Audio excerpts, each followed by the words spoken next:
वाहिगुरु जी का खालसा, वाहिगुरु जी की फतेह। संगत जी, आज हम गुरु साहब जी के कुछ उपदेशों द्वारा जानेंगे कि परमात्मा की भाषा क्या है। गुरु की प्यारी संगत जी, जब हम परमात्मा को गहराई से समझने की कोशिश करते हैं तो बहुत से सवाल मन में उभरते हैं। उन्हीं सवालों में से एक सवाल ये भी होता है कि परमात्मा कौन सी भाषा बोलता है या समझता है। तो इसका बड़ा ही सीधा और सरल जवाब देते हुए गुरु साहब जपजी साहब में फरमाते हैं कि साचा साहिब साच नाए पाख्या पाओ अपार। पाख्या का अर्थ है भाषा और भाव का अर्थ है प्रेम।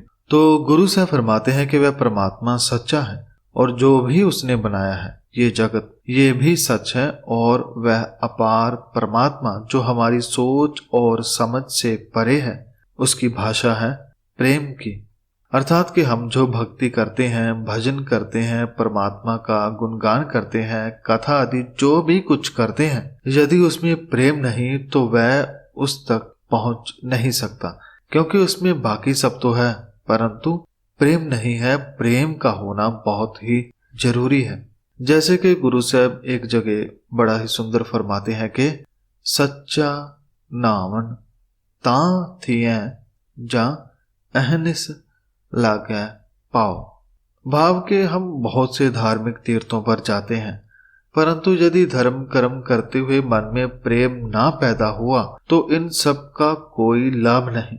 गुरु से फरमाते हैं कि सच्चा स्नान तो होता ही तभी है जब दिन रात प्रभु के चरणों में सुरती जुड़ी रहे, उससे प्रेम बना रहे, अन्यथा हमारे पास केवल धर्म कर्म ही रह जाएगा और कुछ भी नहीं। संगत जी, हम जो भी करते हैं उसमें प्रेम का होना बहुत जरूरी है, क्योंकि प्रेम ईश्वर की भाषा है। जब प्रेम से धर्म कर्म करते हैं तो हमारा हर कर्म उस तक पहुंचता है। जैसे कि हम एक और उदाहरण गुरबानी में से लेते हैं कि बुद्ध पाठ ना पाई है बहुत चतुराई है पाए मिले मन पाने। गुरु नानक साहब फरमाते हैं कि तुम परमात्मा को बुद्धि से पाना चाहते हो, नहीं पा सकोगे। तुम पाठ करके पाना चाहते हो, नहीं पा सकोगे। तुम चतुराई से जप तप करके पाना चाहते हो तो नहीं पा सकोगे, क्योंकि वह एक ही तरीके से मिलता है और वह है प्रेम। भाई मिले यानी प्यार से वह भगवान मिलता है। यदि बुद्धि पाठ और अन्य धर्म कर्म करते हुए उस मालिक से प्रेम बन जाए तो ही हमारा हर कार्य सफल होता है, हमारा हर पूजा पाठ सफल हो जाता है, फिर ही हमारा धर्म कर्म सफल होता है यदि उसमें प्रेम हो।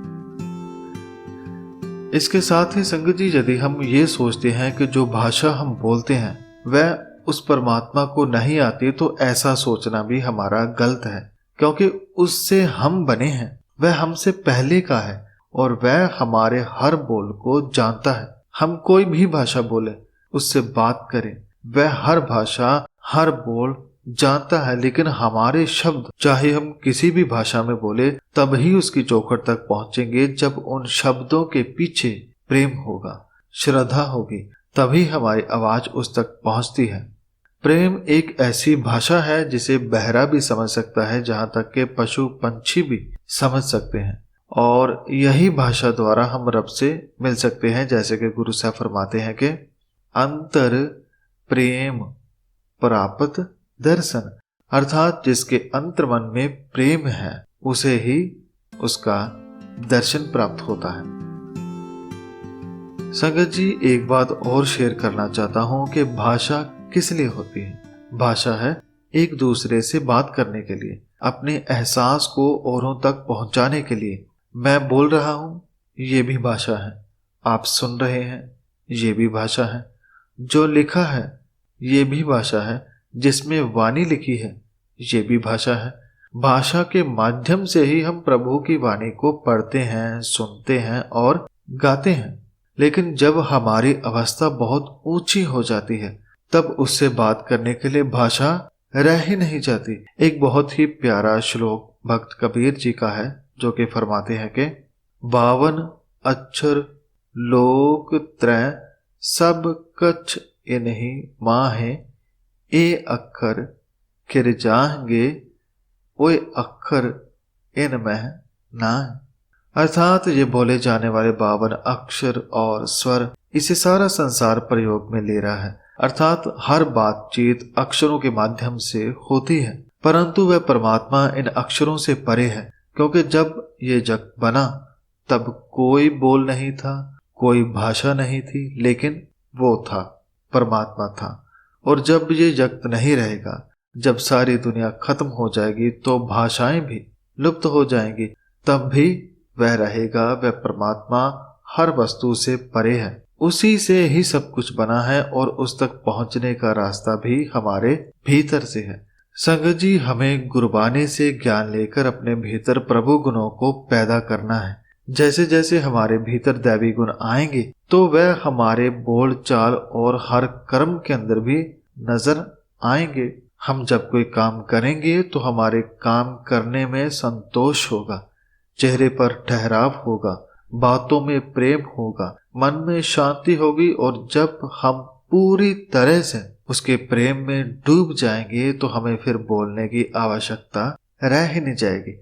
संगत जी, गुरबानी में बहुत बार आया है कि वह बिना बोले ही हमारी हर बात जान लेता है। जैसे कि गुरु साहिब फरमाते हैं कि अंतर जामी जाने, बिन बोलत आप पछाने। अर्थात वह अंतर्जामी है, वह तो हमें शुरू से सुनता आ रहा है, केवल हमें ही बोलने का पता नहीं था। वह तो हर दिल की बात को जानता है, किसी भाषा को बोले बिना भी वह हमारी हालत को जान लेता है। संगत जी, बोल के साथ साथ भाव जरूरी है, प्रेम जरूरी है, श्रद्धा जरूरी है। जब हमारा हर काम प्रेम से भरा होगा तो हमारी बात भी उस तक पहुंचेगी। हम कोई भी काम जब करेंगे तो उस काम को पूरी ईमानदारी से करेंगे, बिना किसी छल कपट के करेंगे। चाहे हम पूजा पाठ ही क्यों न कर रहे हों, हमारे पूजा पाठ में लालच नहीं होगा, ना ही अहंकार होगा, केवल प्रेम होगा। और संगत जी, हम जो भी काम दिल लगाकर करते हैं तो हम सब जानते हैं कि उसका असर जरूर होता है। तो प्रेम से किया धर्म कर्म, पूजा पाठ, स्नान तब सफल होगा जब उससे प्रेम होगा, प्रेमा भक्ति होगी, और यही उससे बात करने का माध्यम बनेगा। तो संगत जी, आज की वीडियो में इतना ही। हुई तमाम गलतियों की मैं क्षमा चाहता हूँ और धन्यवाद करता हूँ साहिब श्री गुरु ग्रंथ साहिब जी महाराज जी का, और आप सबका भी धन्यवाद अपना समय देने के लिए। वाहिगुरु जी का खालसा, वाहिगुरु जी की फतेह।